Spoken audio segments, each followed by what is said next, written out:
John, thanks for sitting down with me. Really appreciate it. Thanks for the invitation. Look forward to. We're seeing some massive challenges to the seed market, especially in relation to the geopolitical situation at the moment. Can you tell me a bit how that is affecting the dynamics in the seed industry? Yeah, I'll try to do that. When we're looking at the geopolitical situation, that is creating some uncertainties in the seed business, that is for sure. And when we're looking at unprecedented price increases, for instance, on the commodities, cereals, oilseed rapeseed, etc., that is having an effect. And if we're looking at this from the farmer's point of view as well, they are also faced with the price increases on a lot of their fertilizers, chemicals, and labor, etc. So it's having an impact. And I would also say, despite the fact that we have now seen some softening in the prices, we are still seeing the price for seed production going up. And of course, the growers want to see their prices mirroring these increases. Yeah. We're here at the ISF Congress in Cape Town. Yeah. It's really great to be able to meet again after 2 years of COVID, which was, of course, absolutely terrible. How has that been affecting your forage and turf sector? And do you think that things are back to normal already? I think actually we can say things are back to normal now. Okay. And it has been a little bit of a extraordinary years. We started back in 18-19, where we had sort of the serious drought year. Okay. And then followed by 2 years of COVID. As we all were sort of forced to stay at home. So that had a positive effect on the consumer sales within the industry. Yeah. But of course, then last year, it seems like everybody have been home for way too long. So they started traveling again. And that's where sort of things went back to normal. So we see things normalizing. So, and that was within the consumer. If we're looking into the two other big sectors, like we have like the professional market and then the forage, then have been to a very large extent unchanged with a good demand. Yeah. We're of course here at a trade congress with a lot of exchanges, demand and supply. Yeah. And can you comment a little bit on the trend in demand and supply, and perhaps you can expand a little bit on what kind of tools you have to adjust those fluctuations. Yeah, I can do that because, as I just said, we have seen you can call it a slower pace here within the recent year. Of course, the global inflation is playing a big part in this, and I really don't want to mention too much the weather, but it is sort of unavoidable when we're looking at the drought situation we see, especially in the south of Europe. So the discouraging has been discouraging people from sowing seeds. We have seen the American market at a very high, going back to easing and more normal.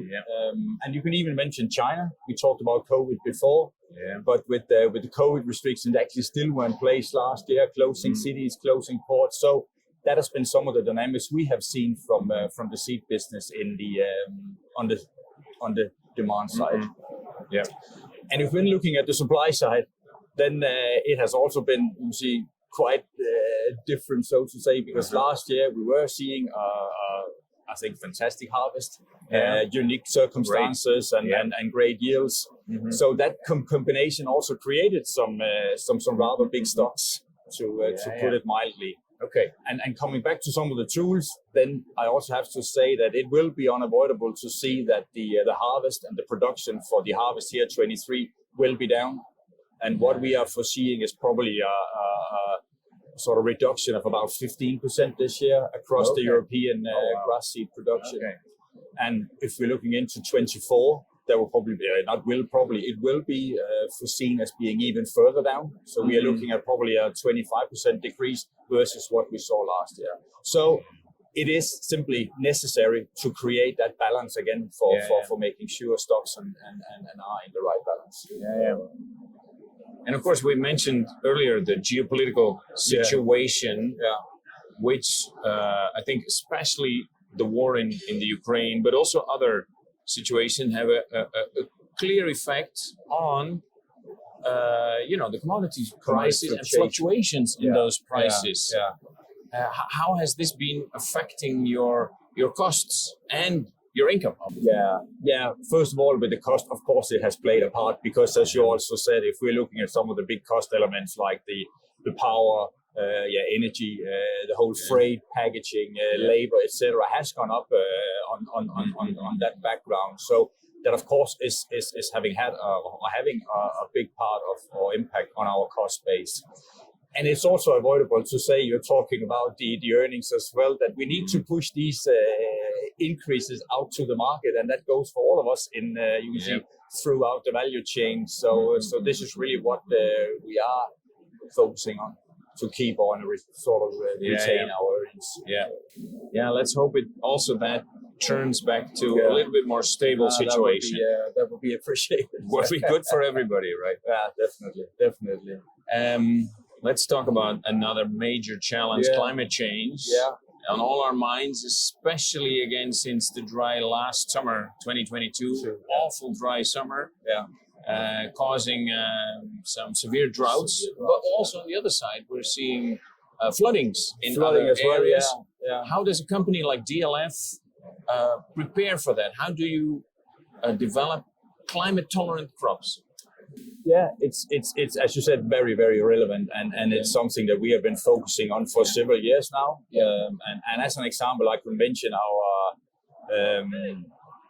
You can see we have invested heavily together with some other Danish breeding companies and the university in some root screening facility in actually the world's largest root screening facility called Radimax. And that has really given us some unprecedented knowledge about, you can see, the properties of roots and draws, in our varieties. So really a good example. But I could also mention, you can see, we are focusing a lot on really creating robust varieties into both the amenity and into the forest sector, biodiversity, homegrown proteins, all of these things. So it's really an area where we are investing and where DLF really want to be part of the solution to, you can say, reduce that climate impact that is so necessary.